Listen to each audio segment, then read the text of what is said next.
집에 들어가 아기와 그의 어머니 마리아가 함께 있는 것을 보고 엎드려 아기께 경배하고 보배합을 열어 황금과 유향과 모략을 예물로 드리니라.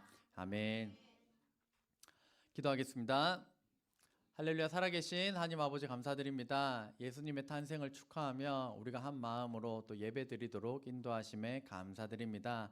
우리 한 사람 한 사람 가운데 저에게 주신 말씀, 그 동일한 은혜가 전하는 자와 듣는 자에게 풍성한 은혜가 되도록 성령님 역사하여 주시옵소서. 감사드리며 예수님의 이름으로 기도드립니다. 아멘. 오늘 본문 말씀을 가지고 하나님의 은혜에 보답하는 인생이라는 제목으로 말씀 나누기로 합니다. 한번 따라해 볼까요? 하나님의 은혜에 보답하는 인생. 하나님의 은혜에 보답하는 인생.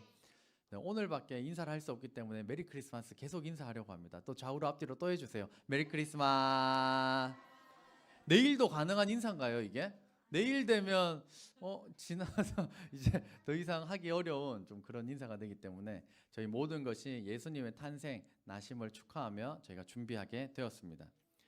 주일학교와 청년부는 어제 1박 2일 캠프를 진행하였습니다. 재밌었나요? 네, 예배 마치고 어제 달란트 잔치도 진행을 했고요. 그리고 특송 연습도 했고 보드게임방을 열어서 여러 보드게임을 몇 시간 동안 즐기기도 하였습니다. 저녁에 찬양 노래방 이거 과연 가능할까 했는데 아이디어를 권주원 형제가 냈거든요. 처음에 쭈뼛쭈뼛 하면서 시작했는데 저희가 1시간 넘도록 찬양 노래방을 이 자리에서 조명해가지고 뭐 이 정도로 하진 않았지만 찬양 노래방을 즐기면서 하나님을 찬양할 수 있었던 좋은 시간이었습니다. 네, 저 떠드는 친구들 어제 그렇게 열심히 좀 그렇게 좀 찬양할 때 그렇게 했어야죠. 저 친구들은 얼음 돼서 못 나왔어요. 다른 사람들만 참여를 했었는데 우리 남자친구들도 나중에 꼭 참석했으면 좋겠습니다. 그리고 아이스크림 케이크를 3개나 지원해 주신 성도님도 계셔서 저희가 너무 맛있게 잘 먹었고요. 그리고 머리도 아프고 피곤하고 몸도 아픈데 그 끝까지 프로그램에 열심으로 아프지만 참석해 주신, 섬겨 주신 우리 청년부에게도 감사를 드립니다. 함께해서 더 힘이 되었고 행복하고 즐거운 날이었습니다. 이 모든 것이 예수님의 탄생을 축하하는 그 도구와 통로가 되었는 줄로 믿습니다. 인터넷에서 성탄절과 관련해서 빅데이터로 연관 검색어를 검색해 보니까 성탄절과 관련된 1위 단어가 뭐냐면 크리스마스 트리였습니다. 2위는 산타클로스였습니다. 다른 설문조사 기관도 비슷합니다. 다른 설문조사는 1위 선물, 2위 여자친구, 네, 뭐 이런 종류의 단어들이 있었습니다. 이것이 의미하는 바는 많은 사람들이 성탄절이라고 하면 어떤 선물 받지? 누구를 만나지? 에 굉장히 많은 초점이 맞추어져 있다는 것입니다. 하지만 성탄절의 주인공은 누구신가요? 네, 따라해보자. 예수님. 예수님께서 성탄절의 주인공 되십니다. 여자친구도 아니고 크리스마스 트리도 아니고 산타클로스는 더더욱 아닙니다. 성탄절의 주인공은 예수님이십니다. 성탄절의 주인공 되신 예수님을 기억하고 마음속에 모셔드리는 저와 여러분 되시기를 주의 이름으로 축원합니다. 아멘. 아멘. 좋아요. 지금 아멘. 좋아요. 네, 앞에서 아까 찬양을 할 때에도 그 나마루 우리 어린이가 얼마나 그 꾀꼬리 같은 목소리로 마이크 잡고 좋아요. 문화상품권을 받아내겠다는 저 의지. 네, 좋습니다. 오늘 본문 말씀을 보면 집에 들어가 아기와 그의 어머니 마리아가 함께 있는 것을 보고 엎드려 아기께 경배하고 보배합을 열어 황금과 유향과 모략을 예물로 드리니라. 이 보물을 드린 사람은 동방에서 온 박사들이었습니다. 하늘을 관찰하고 별을 관찰하다가 왕을 나타내는 그 별을 발견하고 예수님을 찾아와서 예수님께 경배드렸던 것입니다. 성경을 보면 예수님께 와서 경배하고 보물을 드렸다라고 우리는 너무 쉽게 받아들이고 있지만, 만약에 우리가 동방박사라면 정말 예수님께 그렇게 드릴 수 있었을까? 지금 저희 교회의 제일 막내가 이제 하일인데요. 하일이가 예수님은 아니지만 그런 가정을 해보는 겁니다. 어느 날 메시아이신 하일이가 났다는 거예요. 하일이가 났는데 하일이가 여기 있어요. 그랬더니 박사들이 와서 하일이 앞에 무릎을 꿇고 엎드려 절하면서 보물을 드리는 거예요. 굉장히 이상하죠. 근데 성경에 보면 예수님이 하일이 나이가 아니에요. 어느 나이? 아기. 예수님은 아기시라고요. 아기가 여기 있는데 박사들이 와가지고 그 아기에게 무릎을 꿇고 엎드려 경배를 드리는 거예요. 그리고 보물까지 드렸다라고 한다면 이 박사들은 이 아기가 메시아이심을 확신하였기 때문에 보물을 드릴 수 있었다는 것입니다.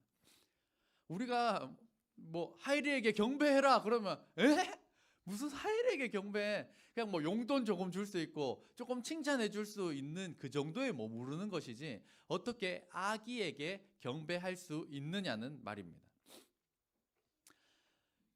일반적으로 왕의 아들, 왕의 자녀라고 한다면 황금빛에 둘러싸여진 어떤 좋은 곳에 있을 수 있고, 그런 황금이 아니라면 대신들에 의하여서 장엄한 곳에 있어서 내가 절하고 경배할 만한 어떤 맛이 나는 그런 곳이었을 수가 있습니다. 하지만 예수님께서 오늘 계신 곳은, 예수님께서 태어나신 곳은 어딘가요? 따라해 봅시다. 말밥통. 말이 먹는 말밥통에 예수님께서 태어나셨고, 부유하지 않았던 마리아와 요셉의 환경을 봤을 때 집도 부유하지 않은 초라한 곳이었을 가능성이 매우 높습니다. 그러니까 박사들이 보물을 만약에 드린다면 내가 이해타산을 따지면서 나에게 돌아올 것을 기대하면서 우리는 무언가를 할 수 있는데, 박사들은 자기의 가장 귀한 것을 드리면서도 나에게 돌아올 것이라고는 전혀 기대할 수 없는 상황 가운데서도 이 나신 아기가 예수님 메시아이심을 확신함으로써 엎드려 경배할 수 있었고, 모든 보물을 가지고 와서 예수님께 드릴 수 있었다는 것입니다. 동방 박사들이 드린 예물은 황금과 유향과 모략이었습니다. 이것은 동방 지역의 매우 특별한 값진 그런 보물에 해당하는 특산물이었습니다. 황금은 금이니까 다들 알겠고, 유향이라고 하는 것은 당시 이제 제사를 지낼 때 드렸던 매우 값어치 있는 향수였습니다. 지금처럼 향수가 흔하지 않았기 때문에 향수는 굉장히 값어치 있는 물건이었습니다. 모략도 마찬가지로 향수의 역할도 하였고 시체를 썩지 않게 하는 방부제 역할도 하였기 때문에 그 당시에는 굉장히 보물스러운 것들이 이 예수님께 드린 예물이었습니다. 성경에 약속된 구원자이심을 확신한 동방 박사들은 자신들이 가진 보물을 예수님께 드릴 수 있었습니다. 우리가 크리스마스를 생각할 때 여자친구를 떠올리지 않고 그냥 단순히 쉬는 날로, 노는 날로 그렇게 여기는 것이 아니라 예수님을 주인공으로 모셔드리는, 그래서 동방 박사들처럼 예수님께 어떻게 하면 더 좋은 것을, 나에게 귀한 것을 구원자 예수님께 드릴 수 있을 것인가, 이것을 고민하는 우리 성탄절이 되기를 주의 이름으로 축복합니다. 우리는 동방 박사들은 이 보물을 드렸는데 우리는 예수님께 무엇을 드릴 수 있을까요? 드릴 수 있는 것이 여러 가지가 있겠지만 첫 번째로는 재정을 드릴 수 있습니다. 헌금을 드릴 수가 있습니다. 최근에 있었던 일인데, 교회에 여전히 저희가 이런 교회 건물이 있어서 너무 감사하긴 한데, 교회를 건축할 때 교회의 빚이 오랫동안 갚았지만 아직도 조금 남아 있습니다. 그 남아있는 빚이 있었는데 최근에 이제 한 성도님께서 거금의 11조를 헌금을 하셔서 그 헌금을 가지고 우리 교회의 빚을 또 갚을 수가 있었습니다. 또 헌금해 주신 성도님들께, 또 성도님께 감사를 드립니다. 그 외에도 교회에는 여전히 많은 비품, 많은 재정이 들어갈 곳이 필요합니다. 특별히 권주원 형제가 지금 우리 찬양팀이 이렇게 가득 차 있지만 그 중에서도 일렉기타라는 것으로서 찬양을 드리고 싶다라고 하여서 자비로서 학원에 등록하여서 몇 달 동안 다니고 있고, 이제 곧 이제 거의 준비가 다 됐습니다. 연습을 많이 해가지고 이제 실력을 어느 정도 갖췄기 때문에 같이 찬양팀으로 섬길 수 있도록 하려고 하면, 일렉기타 그것도 자비로 이미 구매했나요? 곧 할 예정. 일렉기타도 가격이 천차만별인데, 적은 거는 뭐 1, 20만 원대도 있겠지만 비싼 거는 너무 많이 넘어갑니다. 그것도 이제 자비량으로 구매할 예정이고, 그 일렉기타는 바닥에 패드라고 이렇게 밟아야 되는 기계들도 있는데, 그것도 구매하는 대신에 교회에서는 이런 베이스 앰프와 같은 것들을 구매하기로 하였습니다. 그래서 저런 앰프들도 가격이 한 몇십만 원에 해당하는 것들을 이제 교회에서 지출을 해야 하는 상황입니다. 그리고 이제 저희가 그 전문적이긴 한데, 이제 믹서라고 하는 것이 지금 채널이 다 돼서 막 굉장히 어려운 상황입니다. 그래서 그것도 보강해야 하는 여러 가지 지출이 필요한 상황 중에 있습니다. 그리고 1월에는 우리 주일학교에서 위미션 캠프를 갈 계획을 하고 있습니다. 이제 저학년들은 아니고요. 위미션 캠프를 갈 계획을 하고 있는데, 거기 비용도 1인당 정확하진 않은데 7만 원, 8만 원 정도 들어갈 많은 예산이 필요한 행사가 잡혀 있습니다. 그래서 우리 믿음의 다음 세대가 다른 세대가 되지 않도록 우리 교회가 물질로 후원하여서 다음 세대를 세워나가는 우리 새하얀교회가 되기를 간절히 소망합니다. 또한 재정으로, 그 헌금으로 우리는 청년들도 지원해야 합니다. 지금 이 시대가 주일학교가 없는 교회가 계속 늘어나고, 주일학교가 있다라는 것 자체가 우리 교회의 복 중의 복입니다. 주일학교뿐만이 아니라 청년들은 어떤가요? 청년들도 지금 교회를 많이 떠나고 있는데, 저희 교회 교통이 편한가요? 그렇지는 않습니다. 차가 있으면야 문제가 없지만 이곳까지 오는데 교통도 불편하고, 읍내에서는 또 외지에 떨어져 있음에도 불구하고 우리 찬양팀이 청년부가 이렇게 온다라는 것 자체도 너무 우리 교회의 복이고 하나님께서 주신 선물이라고 여겨집니다. 그 청년들이 어제 이 본당에서 또 불편한 이곳에서 우리 아이들 돌보고 놀아주고 여기서 잔다고 굉장히 지금 피곤한 상태에 있습니다. 눈이 스르르 막 네, 굉장히 졸린 상태에 있습니다. 네, 이런 청년부도 우리 교회에 보내주심에 감사드리고, 청년부를 지원하는 예산도 필요한 상황입니다. 또 우리 교회 출신 목회자들에게 우리가 정기적으로 후원을 하고 있고, 우리 교회 출신뿐만이 아니라 선교지에도 우리가 재정을 흘려보내고 있습니다. 지금까지도 우리가 해왔던 것은 성도님들의 11조와 헌금을 통하여서 우리가 이룰 수 있었기 때문에 성도님들께 먼저 감사를 드립니다. 나아가서 보물을, 동방 박사들이 예수님께 나와서 가장 값어치 있는 보물을 예수님께 드렸던 것처럼, 내가 무엇을 주님께 드릴 수 있을까 고민하는 우리 성탄절이 되기를 주의 이름으로 축복합니다.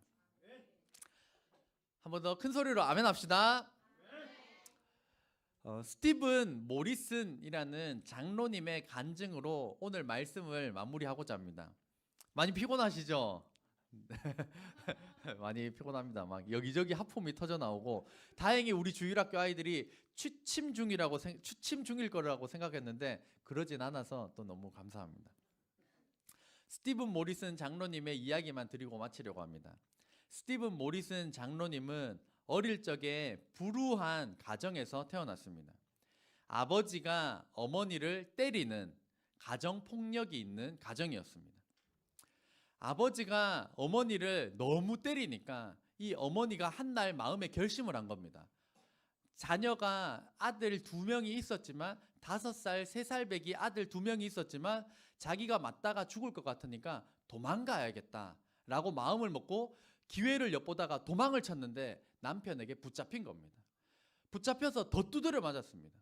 더 두드려 맞았다가 그래도 자기가 살아야겠다라는 일념으로 눈치를 보다가 기어이 탈출에 성공을 합니다. 근데 그 탈출하던 모습을 이 스티븐 모리슨 장로님이 5살밖에 안 되었는데 그 장면을 보게 됐고, 근데 그 어린 마음에도 어머니가 맨날 남편 아빠에게 두드려 맞는 것이 너무 불쌍했던 나머지 도망가는 어머니가 이해되었다고 할 정도였다고 합니다. 어머니는 떠났고 얼마 뒤에 아버지는 경찰에 구속되어서 감옥에 들어가게 되었습니다. 그러면 부모님 둘 다 엄마 아빠가 없어진 상태니까 5살인 자신과 3살짜리 동생과 함께 이 구걸을 하는 생활을 이어가게 됩니다. 구걸하면서 생계를 유지하다가 이를 불쌍히 여겼던 한 좋으신 분이 동생을 먼저 입양해서 데리고 갑니다. 이때 장로님께서 왜 저는 안 데려갑니까? 라고 하였을 때 너는 다리에 장애가 있잖아 라고 이야기를 하시고 장로님은 데려가지 않게 됩니다. 장애가 있었던 이 장로님은 홀트 재단, 예전에는 저희가 고아원이라고 불렀는데 요즘은 보육원이라고 부릅니다. 그러니까 홀트 재단, 부모님이 안 계신 고아들을 돌보는 보육원으로 입소하게 됩니다. 이 홀트 재단도 마찬가지로 홀트 할아버지에 의하여서 세워졌는데 이 세워진 과정도 보면 굉장히 길고 깊긴 하지만 중요한 것은 이 힘든 일을 위하여서 하나님께서 사명을 홀트 할아버지에게 부여하셨고 그 부여된 사명을 믿음으로 붙잡고 홀트 재단을 세우게 되었습니다. 그렇게 세워진 이 홀트 재단 보육원에 이 스티븐 모리슨 장로님이 5살 그때 입소를 하게 된 것입니다. 홀트 재단 보육원에서 8년 동안 지내게 됩니다. 8년 동안 있다가 14살이 되던 해에 14살 누굽니까? 우리 교회 14살 누구예요? 네, 우리 교회 14살. 네, 경민이, 철수, 보고 손 한번 들어보세요. 네, 저렇게 멀쩡한 친구 여러분 가정에 입양하시겠어요? 저렇게 다 큰 애를? 어린 친구라면 잘 모르지만 다 큰 친구를 입양하는 것은 더더욱 힘든 일일 것입니다. 그런데 모리슨 장로님이 14살 되던 해에 미국에서 한 부부가 성탄절을 맞이하여서 그동안 받은 하나님의 은혜를 어떻게 보답하여 드릴까라는 것을 기도하고 고민하던 중에 그 해답으로 입양하기로 결정한 것입니다. 입양하기로 결정을 하였는데 그 대상이 바로 14살 다리에 장애가 있는 아시아인인 이 스티븐 모리슨 장로님을 입양하게 됩니다. 그래서 장로님은 14살 나이에 이제 미국으로 입양하게 돼요. 보육원에서 입양을 당하게 되었고 장로님은 입양을 되어서 자신의 인생이 바뀌었기 때문에 이 입양을 가리켜서 한 아이에게 가정을 선물하는 것이라고 말씀하셨습니다. 한번 따라해 보겠습니다. 입양은 한 아이에게 가정을 선물하는 것. 입양되지 않았다면 보육원에서 초라하게 계속 살다가 인생을 마감할 수도 있었지만 한 부부의 헌신으로 인해서 고아에게 가정을 선물하였고 이후 장로님은 가정의 극진한 사랑과 지원 속에서 전 세계에 영향을 미친 GPS를 개발하셨습니다. GPS가 뭐죠? 내비게이션을 사용할 때 내비게이션 지도 딱 키면 위치 기반 서비스를 사용하시겠습니까? 아니요. 그러면 이게 켜지질 않아요. 예. 그러면 이제 GPS가 켜지면서 내 위치가 인공위성과 교신을 하면서 내 위치를 알려주는 것이 이 GPS 시스템입니다. 그래서 실시간 버스 정보 어떻게 얻어요? GPS로 얻는 거예요. 버스가 몇 분 뒤에 온다. 이거 GPS로 얻는 겁니다. 내비게이션으로 어디 간다 라고 할 때도 쓰는 것이 GPS입니다. 핸드폰에서도 위치 기반 서비스에 동의해야 됩니다 라고 하는 거 동의 안 하면 그 앱이 열리지 않는 것, 이 모든 것이 다 GPS입니다. 그래서 한 가정을 통째로 선물 받은 이 장로님께서는 인류에게 개발한 GPS를 선물하셨다라고 말씀을 하셨습니다. 요지는 성탄절에 입양을 해야 된다라고 말씀드리는 것은 아닙니다. 감동이 있으신 분들은 물론 입양하실 수도 있을 것입니다. 다만 크리스마스 트리, 선물, 여자친구, 이 세상에 자기가 무엇을 받고 누릴 것인지에 대해 초점이 맞춰진 이 세상에게 또 우리를 향하여서 관점을 바꾸어서 나에게 주신 이 은혜에 동방박사들이 가장 귀한 것으로 주님께 드렸던 것처럼 우리는 그 은혜에 어떻게 보답할 것인가를 고민하는 이 성탄절이 되었으면 좋겠습니다. 부어주신 하나님의 크신 은혜에 감사드리면서 무엇으로 어떻게 나에게 베풀어 주신 은혜를 보답할 수 있을 것인가, 어떻게 드릴 것인가, 이 한 주간 이 성탄절을 통하여서 고민하고 또 주신 마음이 있다라면 그것을 결단하고 실행에 옮기심으로 동방박사들이 주님께 귀한 보배합을 열어서 보물을 드렸던 것처럼 저와 여러분이 가진 그 귀한 것으로 주님께 올려드리는 저와 여러분 되시기를 주의 이름으로 축복합니다. 기도하겠습니다.